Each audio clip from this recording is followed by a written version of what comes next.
नमस्कार दोस्तों, आप सभी का स्वागत है ऑनलाइन वाला लड़का के इस नई वीडियो में। दोस्तों, केंद्र सरकार की तरफ से सभी महिलाओं के लिए एक नई योजना निकल कर सामने आई है, जिसमें क्या है कि जो भी महिलाएं हैं लगभग उनको 11,000 रुपये तक का आर्थिक लाभ मिल सकता है।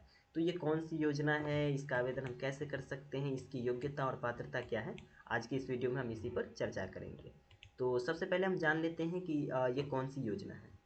ये जो योजना है इसका नाम है प्रधानमंत्री मातृ वंदना योजना। क्या नाम है? प्रधानमंत्री मातृ वंदना योजना। यहाँ पे आपको बिहार सरकार का लोगो दिख रहा होगा, तो इसे देखकर आप परेशान ना हो। आप भारत में कहीं के भी नागरिक हो या किसी भी राज्य के नागरिक हो तो आप इसके लिए एलिजिबल हो। बेसिकली क्या है कि ये केंद्र सरकार की योजना है। तो केंद्र सरकार का एक मंत्रालय है, महिला एवं बाल विकास मंत्रालय, उसके द्वारा ये योजना चलाई जाती है। तो प्रधानमंत्री मातृ वंदना योजना के अंतर्गत सभी महिलाओं के लिए एक बड़ी खुशखबरी निकल कर सामने आई है। तो इसके को लेकर जो हमारा जो आवेदन करने के लिए जो कुछ शर्तें हैं या फिर जो कौन कौन से लाभुक हो सकते हैं उसके बारे में हम कुछ जान लेते हैं दोस्तों। तो यहाँ पे दिया गया है, पहली बार माँ बनने वाली गर्भवती महिला को मिलेंगे 5,000 रुपये। यानी ऐसी महिलाएं जो पहली बार माँ बनने वाली हैं उनको क्या होगा, इस योजना के अंतर्गत 5,000 रुपये तक का आर्थिक लाभ मिलेगा। इसके लिए क्या करना होगा आपको कि गर्भावस्था पंजीकरण कराने एवं कम से कम एक बार चेकअप कराने के बाद 3,000 रुपये। आपने देखा होगा कि आपके आसपास जो भी आंगनबाड़ी केंद्र होंगे या सरकारी अस्पताल होंगे, वहाँ पर आपकी गर्भावस्था के दौरान आपके और आपके जो शिशु है उसका जाँच किया जाता है। तो अगर आप वो करवा लेते हैं तो आपको 3,000 रुपये तक की सहायता दी जाती है। ओके। अब इसके बाद क्या हो जाता है कि नवजात शिशु का जन्म पंजीकरण एवं पहले चरण का टीकाकरण कराने के बाद आपको 2,000 रुपये का लाभ दिया जाएगा। जब आप बच्चे को जन्म देते हैं तो उसके बाद उसका आप जन्म पंजीकरण यानी जन्म प्रमाण पत्र बनवाते हैं और साथ ही साथ उसका जब पहला टीकाकरण करवाते हैं तो आपको 2,000 रुपये का और लाभ दिया जाता है। तो टोटल यहाँ पे कितने हो गए? 5,000 रुपये। अब ऐसा हो जाता है कि आप दूसरा आपका जब बेबी होता है तो देखिए यहाँ पे दूसरी कन्या शिशु के लिए मिलेंगे 6,000 रुपये। अब मान के चलो ये आपका कोई दूसरा ऐसी महिलाएं जिसके दूसरा बच्चा होता है और उनका जो बेबी होता है यानी जो शिशु होता है वो लड़की होती है, कन्या होती है, लड़की होती है, तो आपको एक मुश्त 6,000 रुपये दिया जाएगा। यहाँ पे दिया गया है कि दूसरे शिशु के कन्या होने पर मिलेंगे आपको 6,000 रुपये एक किस्त में, यानी एक मुश्त आपको 6,000 रुपये दिया जाएगा। तो यहाँ पे क्या है, पहला है कि आपको तो चेकअप करवाना पड़ेगा, तो आपको वहाँ पे 3,000 रुपये मिलेंगे। फिर आप जब बच्चे को जन्म देते हैं तो उसके बाद आपको क्या होगा, टीकाकरण कराने के बाद आपको 2,000 रुपये मिलेगा। टोटल आपको यहाँ 5,000 रुपये ये हो गए।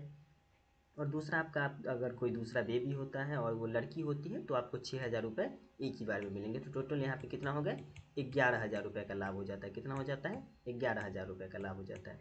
अब इसके लिए जो लाभुक होंगे उनकी पात्रता क्या होनी चाहिए?